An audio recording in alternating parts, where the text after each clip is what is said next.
కనీసం అవగాహన లేకుండా సీజ్ ద షిప్ అన్నావు కాకినాడలో. సీజ్ ది షిప్ వ్యవహారం గురించి ఎందుకు చల్లబడిపోయింది? దీన్ని ఎవరు చల్లార్చారు? కేవలం సీజ్ ది షిప్ అన్న కారణంగా ఎక్స్పోర్ట్స్ అన్ని ఆగిపోయింది. ఎక్స్పోర్ట్స్ ఆగిపోవటం వల్ల ఈ ధాన్యం అన్ని కళ్ళల్లో మిగిలిపోయింది. అందుకే నేను చెప్పాను, దీనికి ప్రధాన కారకుడు పవన్ కళ్యాణ్. నోటి దురదుంది కదా, అధికారం ఉంది కదా అని ఇష్టానుసారం మాట్లాడితే ఇలాగే జరుగుతుంది. రైతుల నడ్డి విరగ్గొట్టారు ఈరోజు. ఏం చెప్తారు మిస్టర్ పవన్ కళ్యాణ్? మీకు అధికారం ఇచ్చింది, ఆ రోజు 31,000 మంది మహిళలు అదృశ్యమైనారు, కేంద్ర నిఘా బృందాలు చెప్పాయి, వాళ్ళనందరినీ వెనక్కి తీసుకురాలేకపోతుంది ఈ ప్రభుత్వం అన్నావు. మరి నువ్వు ఈరోజు ఇప్పుడు ఈ ప్రభుత్వం అధికారంలోకి వచ్చిన తర్వాత 1700, 1800కి పడిపోయింది. నిన్న నేను చాలా ప్రాంతాల్లో తిరిగాను, కల్లాలకు వెళ్ళాను, రైతులను స్వయంగా కలుసుకున్నాను. కారులో వస్తూ కూడా ఈస్ట్ వెస్ట్ కృష్ణా గుంటూరు ప్రాంతాల్లో కూడా అక్కడే పొలాల దగ్గరికి వెళ్ళి కనుక్కోవటం జరిగింది.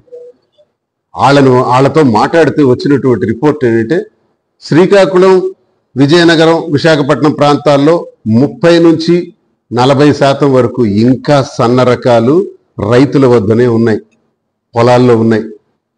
గోదావరి జిల్లాల్లో కూడా 30% పైచిలకు, 40% వరకు గోదావరి జిల్లాల్లో కూడా ఉన్నాయి. మరి అలాగే ఇకపోతే కృష్ణా గుంటూరు ఆ ప్రాంతాలకు వెళ్తే 50%, 100% కూడా ఉన్నాయి సన్న రకాలు. ఈ సన్న రకాలని చాలా మధ్యతరగతి నుంచి ఎగువ మధ్యతరగతి పెద్ద పెద్ద ఫ్యామిలీస్ వరకు కూడా ఈ సన్న రకాలను వాడతారు. వివిధ రకాలైనటువంటి వంటకాల్లో కూడా ఈ సన్న రకాలను వాడతారు. అసలు విలువైనటువంటివిగా ప్రాధాన్యత ఇస్తారు ప్రజలు. మరి వీటికి ధర ఎందుకు లేదు? ప్రజలు చూస్తే అత్యధిక ప్రాధాన్యత ఇచ్చిన సన్న రకాలకి ధర లేదు. ధర లేక రైతన్న ఈరోజు గగ్గోలు పెడుతున్నాడు ప్రతి కళ్ళంలో కూడా. నేను అన్న మాటలు వాస్తవాల్లో కదా పరిశీలించమని కోరుతున్నాను. ప్రతి కళ్ళానికి వెళ్ళండి. నేను ఎలా అయితే వెళ్ళి చూశానో, అధికారులకి అవకాశం లేదు, వెళ్ళినా డబ్బులు లేవు, లిమిట్స్ పెట్టేసి క్లోజ్ చేసేసినారు, ధాన్యం అంతా కొనుగోలు చేశామన్నారు. అసలు నేను ఈ ఇంటర్వ్యూ ప్రారంభిస్తూ పవన్ కళ్యాణే దీనికి ప్రధాన కారకుడు అని అన్నాను. దానికి కారణం ఏంటంటే, ఆలోచన లేని విధానంతో, కనీసం అవగాహన లేకుండా సీజ్ ద షిప్ అన్నావు కాకినాడలో. నువ్వు సీజ్ ద షిప్ అన్నటువంటి మాట నాకు తెలిసి ఆ షిప్ కోసం పనామా షిప్ అది, స్టెల్లా షిప్ అది, అక్కడే దానికి ఇంచుమించు 3 కోట్ల ఎంతో ఫైన్ పడిందని విన్నాం. దాని మీద సిట్ వేస్తామని ఏర్పాటు చేశాడు, సిట్ వేస్తామని చెప్పారు.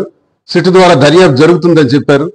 సిట్ ద్వారా అసలు పీడిఎస్ రైస్ ఎక్కడివి, ఎక్కడి నుంచి ఎక్కడికి వెళ్ళాయి, ఎవరి ఖజానాలోకి వెళ్ళాయి, అసలు మనోహర్ సంబంధిత మినిస్టర్ ఫర్ సివిల్ సప్లైస్ ఏమైనా రిపోర్ట్ ఇచ్చారా? అసలు సీజ్ ది షిప్ ఎక్కడుంది? సీజ్ ది షిప్ వ్యవహారం గురించి ఎందుకు చల్లబడిపోయింది? దీన్ని ఎవరు చల్లార్చారు? దీనికి అసలు కారకులు ఎవరు చెప్పారా? సిట్ రిపోర్ట్ ఏమైనా ఉందా మన దగ్గర? ఇస్తారా? ఇవ్వగలరా? పోని మాట్లాడారు. మీరు మాట్లాడినటువంటి మాటల వల్ల, నిర్వాహకం వల్ల ఇదే సన్న రకాలని బ్రహ్మాండంగా ప్రతి రైతన్న కూడా ఈ రాష్ట్రంలో కాకినాడ పోర్టు నుంచి, విశాఖపట్నం పోర్టు నుంచి విస్తారంగా ఎక్స్పోర్ట్ మార్కెట్ జరిగింది. ప్రభుత్వం కొనుగోలు చేయగా మిగిలిన ధాన్యాన్ని, ముఖ్యంగా ఈ సన్న రకాలని ఎక్స్పోర్ట్ మార్కెట్ బ్రహ్మాండంగా ఉండేది. 2,900, 2,800 వరకు ఎక్స్పోర్ట్ మార్కెట్కి అమ్మకాలు జరిగేవి. కానీ ఈరోజు ఏది? అమ్మకాలు ఆగిపోయినాయి. ఎందుకు ఆగాయి? కేవలం సీజ్ ది షిప్ అన్న కారణంగా ఎక్స్పోర్ట్స్ అన్ని ఆగిపోయినాయి. ఎక్స్పోర్ట్స్ ఆగిపోవటం వల్ల ఈ ధాన్యం అన్ని కళ్ళల్లో మిగిలిపోయాయి. అందుకే నేను చెప్పాను, దీనికి ప్రధాన కారకుడు పవన్ కళ్యాణ్. నోటి దురదుంది కదా, అధికారం ఉంది కదా అని ఇష్టానుసారం మాట్లాడితే ఇలాగే జరుగుతుంది. రైతుల నడ్డి విరగ్గొట్టారు ఈరోజు. ఏం చెప్తారు మిస్టర్ పవన్ కళ్యాణ్? మీకు అధికారం ఇచ్చింది, ఆ రోజు 31,000 మంది మహిళలు అదృశ్యమైనారు, కేంద్ర నిఘా బృందాలు చెప్పాయి, వాళ్ళనందరినీ వెనక్కి తీసుకురాలేకపోతుంది ఈ ప్రభుత్వం అన్నావు. మరి నువ్వు ఈరోజు డిప్యూటీ చీఫ్ మినిస్టర్ అయ్యావు కదా, గెలిచావు కదా, ఈ మాట చెప్పి ఇంచుమించు 1.5 సంవత్సరం కాలం అయింది కదా. మరి ఏం చేస్తున్నావు? గాడుదలు కాస్తున్నావా? ఏమో 31,000 మంది మహిళలు అదృశ్యమైన వాళ్ళు ఎక్కడున్నారో తెచ్చావా? అసలు తెస్తావా? అసలు నిజమేనా? నాకు చెప్పు సమాధానం. ఒక కౌన్సిల్ మెంబర్గా నీకు అడుగుతున్నా, అది నిజమా అబద్ధమా ఇప్పుడు చెప్పాలి క్లారిటీ. లేదు 31,000 మంది మహిళలే తప్పుకోలేదు, నేను అబద్ధం ఆడానంటావా? ఒకవేళ 31,000 మంది మహిళలు అదృశ్యం అంటే వాళ్ళని తెచ్చి మాకు ప్రజలకు అప్పచెప్తావా? వాళ్ళ తల్లిదండ్రులకు అప్పచెప్తావా? చేయదో చేయి. సనాతన ధర్మం ఏదో మా నాన్న సిగరెట్ తాక్కోమన్నారు, దీపంలో ముట్టించుకోమన్నారు, ఆవు మాంసం ఎంత తినాలంటే అంత తినేయచ్చు. సనాతన ధర్మం గురించి మాట్లాడతాం. ఈరోజు తిరుపతిలో సుమారు 200 వరకు ఈరోజు గోవులు మరణించాయి. ఇది ఎప్పుడు చరిత్రలో జరగలేదు. గోశాల నిర్వాహకం ఎలా ఉందో చూడండి, సనాతన ధర్మాచార్య తాలూకా విధానాలు చూడండి.